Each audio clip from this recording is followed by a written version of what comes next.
नमस्कार, मैं डॉक्टर सुजीत राय और आप देख रहे हैं जस्टिस वर्ल्ड, जिसको आप न्याय की दुनिया के नाम से भी जानते हैं। एक ऐसा चैनल जो अधिवक्ता गणों हेतु समर्पित है, जिसका उद्देश्य अधिवक्ता गणों के सामाजिक एवं व्यवहारिक पहलुओं को समाज के समक्ष लाना है। इसी क्रम में हमारे आज के अतिथि हैं अधिवक्ता श्री सचिन गुप्ता जी, जो सेंट्रल बार एसोसिएशन लखनऊ के उपाध्यक्ष हैं। सचिन जी, आपका हमारे चैनल में बहुत बहुत स्वागत है। नमस्कार, धन्यवाद। हमारे दर्शकों को आप अपने बारे में कुछ बताएं।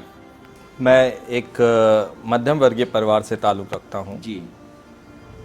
और जैसा एक मध्यम वर्गीय परिवार में संस्कार रहते हैं, उन्हीं को ध्यान में रखते हुए परवरिश हुई है और शिक्षा दीक्षा हुई। शुरुआत से ही ये मैं डिटरमिन हो चुका था कि अपना विधि की पढ़ाई पूरी करने के उपरांत मुझको अपना विधि व्यवसाय करना है और इस समाज के लिए और अपने लिए जो कुछ करा जा सकता है उसके लिए 100% अपना देना है। वकालत के क्षेत्र में आपका आने का विचार कब और कैसे हुआ? कोई जीवन की ऐसी घटना जिसके बाद आपको लगा कि हमको वकालत के क्षेत्र में ही जाना चाहिए? समाज में बड़ी बुराइयां हैं, ऐसी स्थिति पैदा हो जाती थी, कभी कभी सामने ऐसी घटनाएं हो जाती थी कि पीड़ित उसके लिए कोई सुनने वाला नहीं होता था। पुलिस प्रशासन उसका अपना एक अलग ही व्यवहार रहता था, चाहे वो पीड़ितों के पक्ष में हो या फिर जो समाज में एक उच्च स्थान रखते थे उनका उनके प्रति नज़रिया अलग रहता था। तो इन सब घटनाओं ने वो देखते हुए ज़रूर लगा कि हाँ, कुछ तो ऐसा है जो मेरे को इन सब से लड़ने के लिए ताकत प्रदान करेगा। ऐसी कौन कौन सी कठिनाइयां हैं जिनसे आज भी आप रूबरू होते हैं प्रैक्टिस करने के दौरान? तो हमें लगता है, जो मेरा अपना मानना है, कि सबसे ज़्यादा प्रतिरोध उसके घर से होता है। जी।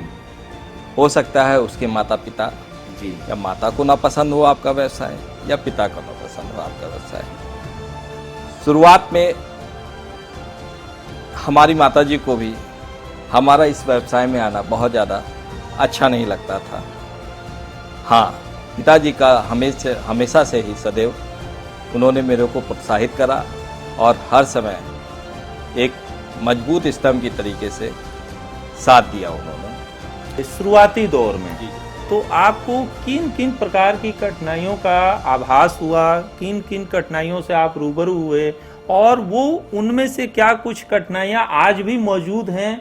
सबसे जो प्रमुख चीज़ आपके सामने आती है कि आपको शुरुआत कब, कैसे और किसके साथ करनी है। जी। आपको जानकारी नहीं होती है कि आपको किससे मिलना है, किससे क्या बात करनी है, किसके साथ शुरुआत करनी है। अगर आपको गुरु सही मिल गया और गुरु दर्शन सही रहा आपका, तो समस्याएं भी आपकी कम होती हैं।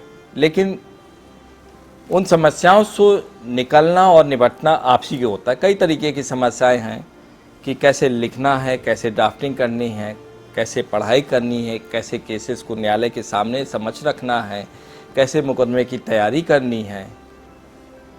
इस व्यवसाय में अपना सफल होना तो सबसे पहले उसको धैर्य की कुंजी धारण करनी पड़ेगी। जी। एक अनुभवी और जानकार क्लाइंट को हैंडल करते समय और एक नए क्लाइंट को हैंडल करते समय सबसे व्यवहारिक क्या समस्या आती है, या आपका कोई व्यवहारिक इसमें अनुभव हो तो बताएं। जो जानकार होता है उसको जानकारी ज़्यादा देनी पड़ती है। जी। उसके लिए सबसे बड़ी बात ये होती है कि जो उनके पास जानकारियां हैं वो हो सकता है कि आधी अधूरी हों, सुनी सुनाई हों। तो एक अधिवक्ता होने के नाते हम लोगों को ऐसे लोगों पे ज़्यादा प्रयास करना पड़ता है। जी। कि अगर मेन मोटो हम लोगों का यही होता है कि अगर कोई जानकार आदमी भी आया है तो उसको सही राय दी जाए। अगर कहीं से कुछ सुनी सुनाई बातें हैं भी, कोई भ्रांति है, तो वो दूर होनी चाहिए। आपने बहुत सारे केस मुकदमों को आज तक आपने संघर्ष किया होगा, तो क्या ऐसा होता है कि क्लाइंट की समस्याओं को सुनने के बाद आप भी मानसिक रूप से अधिकांश समय तक तनाव में रहते हैं और सोचते रहते हैं? बिल्कुल होता है। जैसा कि हम अधिवक्ता हैं और अधिवक्ता पीड़ित की समस्याओं को अपने ऊपर ओढ़ लेता है। उसकी यही भरसक कोशिश रहती है कि अगर कोई पीड़ित व्यक्ति आया तो उसकी बातों को सुन करके उसको निदान के बारे में बता करके उसको थोड़ा सा कंसोल करे, हिम्मत प्रदान करे उसको। और रही बात, कई ऐसे मामले हो जाते हैं कि जब वो अपनी समस्याएं बताते हैं तो हम लोग को लगता है कि हाँ, ये चीज़ें उसके लिए अच्छी हो सकती थी, लेकिन हो नहीं पा रही हैं और वो दिमाग में बनी रहती हैं। जो भी क्लाइंट के आप केस मुकदमे डील करते हैं या हैंडल करते हैं, एक दबाव बना रहता है। क्लाइंट कई तरह से आप पर दबाव बनाने की कोशिश करता है, चाहे आप उसको इस परिप्रेक्ष्य में देख सकते हैं कि उसको जल्दी रिलीफ चाहिए। तो ऐसी स्थिति में आप या कोई भी एक अधिवक्ता ये इतने अधिक मानसिक दबाव में जो कार्य करता है, वो अनुभव कैसा होता है? ये दबाव तो काफ़ी रहता है इसमें, और कभी कभी लगता है कि हाँ, जैसा कि पीड़ित व्यक्ति या क्लाइंट है अननेसेसरी का दबाव बना रहा है। हमको मालूम है कि नियम विरुद्ध जाकर के कोई काम नहीं हो सकते हैं।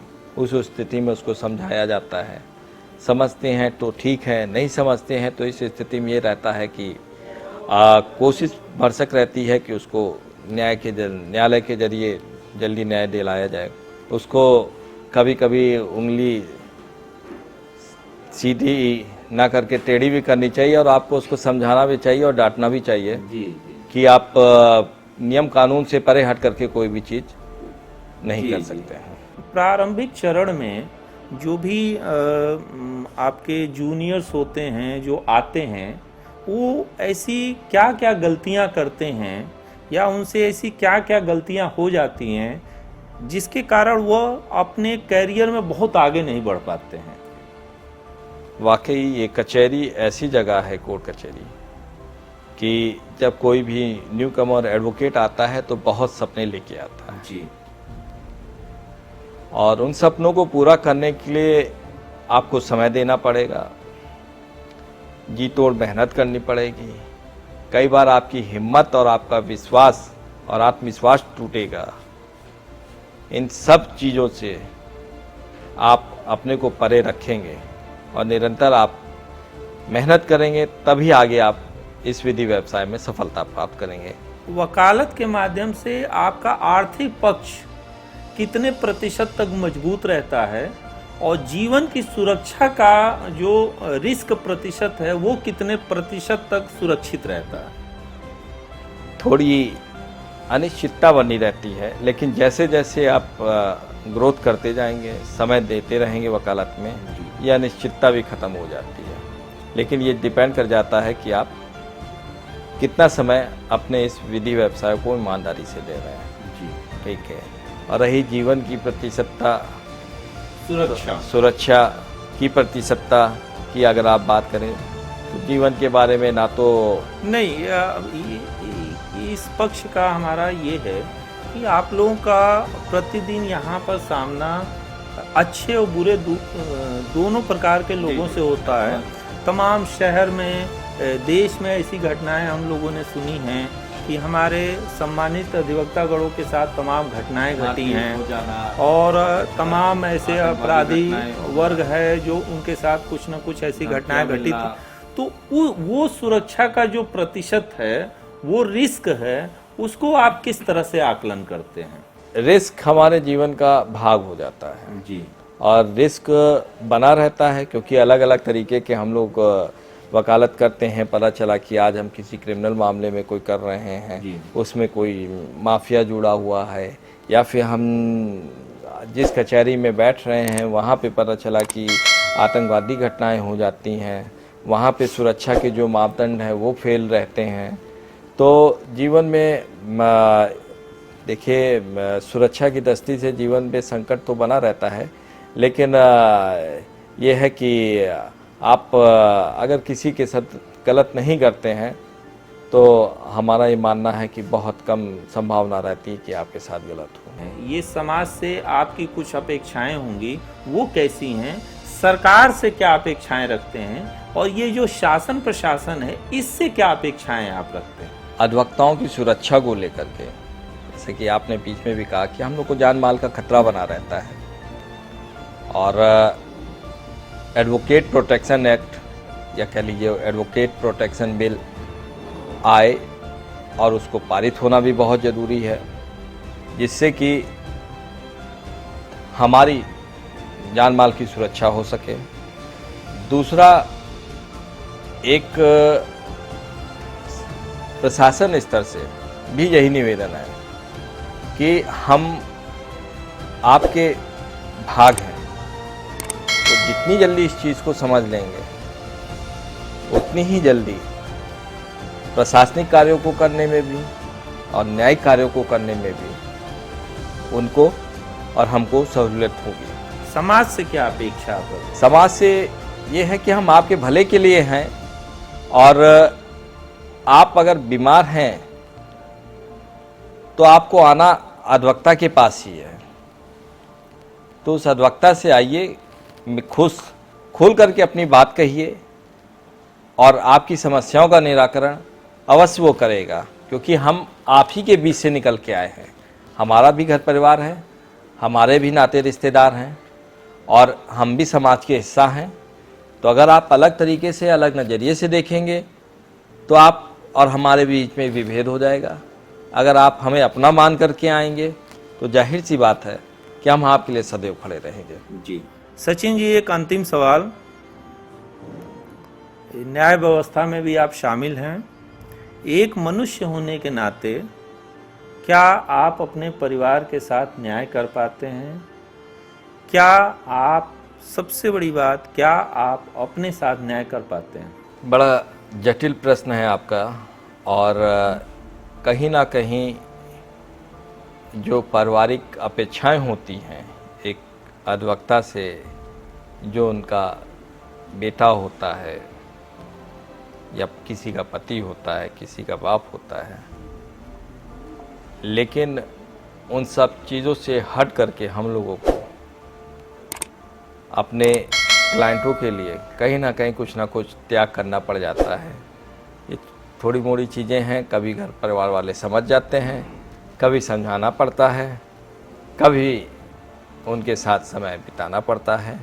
इस तरीके से ही जीवन चलता है। अगर आप ये मान के चल रहे हैं कि आप अच्छा कर रहे हैं और अच्छा सोच लेके चल रहे हैं, तो अच्छी सोच ही अपने आप में न्याय है।